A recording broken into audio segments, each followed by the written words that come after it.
Pernah nggak sih mikir, kok bisa sih Google itu tahu semua informasi yang kita butuhkan? Apapun yang kita cari dan kita tanyakan ke Google, pasti selalu ada jawabannya dan selalu ada informasi yang dihasilkan. Apapun yang kita cari, pasti langsung muncul hasilnya. Tinggal oke Google, semuanya langsung muncul. Oke Google, siapa presiden pertama Amerika Serikat? Oke Google, apa nama gedung tertinggi di dunia? Oke Google, kenapa galaksi Bima Sakti disebut Milky Way? Oke Google, berapa jumlah trofi UCL yang dimenangkan PSG? Dan semuanya lah, segala informasi yang kita cari, pasti ada jawabannya di Google.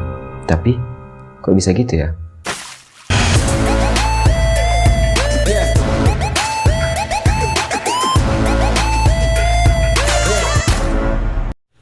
Halo teman-teman, kembali lagi bersama saya. Akhirnya setelah sekian lama tidak berjumpa dan setelah sekian lama saya tidak berbicara di depan kamera, akhirnya selamat datang kembali di channel YouTube saya yang sederhana ini. Dan pada video kali ini saya akan membahas tentang teori literasi digital, maksudnya literasi digital. Ya, literasi digital. Literasi digital terdiri dari literasi dan digital. Literasi adalah kemampuan atau keterampilan untuk memahami informasi. Dan digital adalah suatu sistem yang berbasis pada teknologi dan komputer. Jadi, literasi digital adalah kemampuan atau keterampilan untuk memahami sistem informasi yang berbasis pada teknologi dan komputer. Nah, salah satu contoh nyata yang paling sering kita temukan dari literasi digital adalah internet dan sosial media. Nah, yang akan saya bahas kali ini adalah salah satu unsur yang sangat berkaitan dengan literasi digital, terutama internet dan sosial media, yaitu mesin pencari.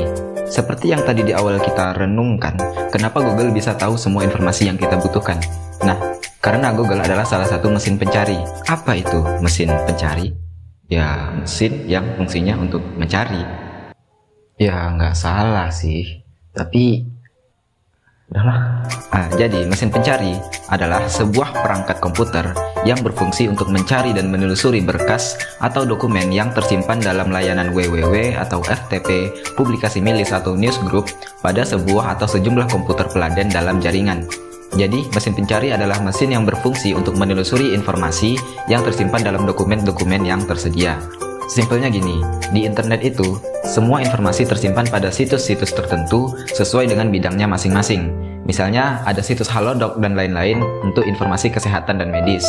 Lalu ada Detik.com, Liputan 6, dan situs berita yang lain untuk informasi dan berita terupdate. Lalu ada Wikipedia untuk pengetahuan umum, lalu ada blog untuk artikel unik, dan masih banyak yang lain. Nah, mesin pencari adalah sistem yang berfungsi untuk mencarikan situs yang tepat yang memuat informasi yang kita mau atau informasi yang kita butuhkan. Ketika kita memasukkan kata kunci, maka mesin pencari akan memproses situs mana yang paling tepat yang memuat informasi yang kita perlu, lalu memunculkan situs itu sebagai hasilnya. Nah, bagaimana sih prosesnya? Misalnya gini, kita ketik di Google Chairil Anwar. Nah, Chairil Anwar akan diproses sistem menjadi kata kunci. Nah, sistem akan mengumpulkan semua situs yang ada, lalu memisahkan situs khusus yang ada kata Chairil Anwarnya. Jadi, situs yang tidak ada Chairil Anwarnya dipisahkan, lalu situs yang ada atau memuat kata Chairil Anwar di dalamnya akan muncul sebagai hasil.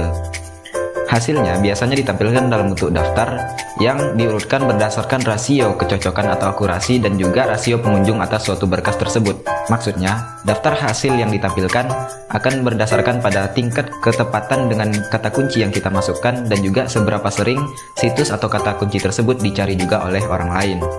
Makanya tidak heran kalau teman-teman sedang mencari informasi yang sedang viral, akan sangat gampang menemukannya karena juga sama-sama dicari oleh banyak orang.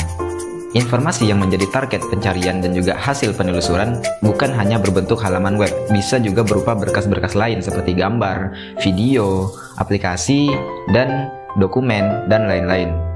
Nah, seperti itulah penjelasan singkat tentang bagaimana cara kerja mesin pencari dan bagaimana prosesnya sehingga mesin pencari itu dapat menemukan semua informasi yang kita butuhkan.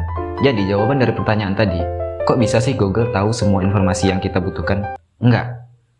Jadi Google sebenarnya bukan mengetahui semua informasi, tetapi dia tahu situs mana yang memuat informasi yang kita perlukan. Jadi kalau ibarat orang, Google ini adalah orang yang punya banyak kenalan. Jadi Ketika kita mau tanya tentang medis, dia kenal dokter yang tahu tentang penyakit yang kita tanyakan. Ketika kita mau tanya tentang bangunan, dia kenal dengan arsitek yang tahu dan paham tentang permasalahan bangunan yang kita tanyakan. Ketika kita mau nanya tentang kepenulisan, dia tahu dan dia kenal dengan penulis atau sastrawan yang tahu dan paham tentang permasalahan yang kita ingin cari tahu solusinya. Ketika kita mau tanya tentang ilmu pengetahuan, dia kenal dengan ilmuwan mana yang mengerti dan mengetahui tentang informasi yang kita butuhkan.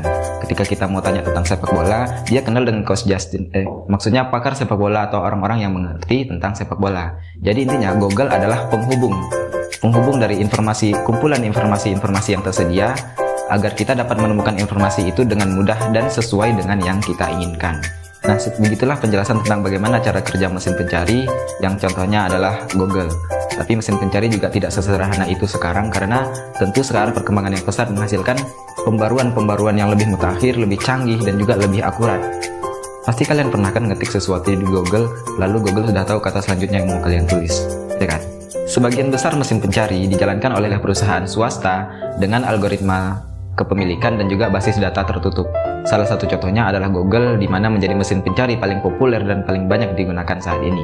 Tapi selain Google masih banyak kok mesin pencari yang lain seperti seperti Yahoo, DuckDuckGo, Bing, Searchpage, Dogpile, Baidu, X, Quan, Yandex. Nah, pokoknya itulah, dan masih banyak lagi yang lain. Nah, intinya, mesin pencari itu sangat penting dan sangat berkaitan dengan literasi digital, karena mesin pencari memudahkan kita untuk mencari informasi yang kita butuhkan dengan akses yang lebih mudah, lebih cepat, dan lebih akurat. Jadi, mesin pencari akan sangat bermanfaat dalam literasi digital untuk memahami informasi-informasi terbaru atau belajar ilmu-ilmu pengetahuan yang baru. Nah, saya kira cukup sekian dulu video saya kali ini.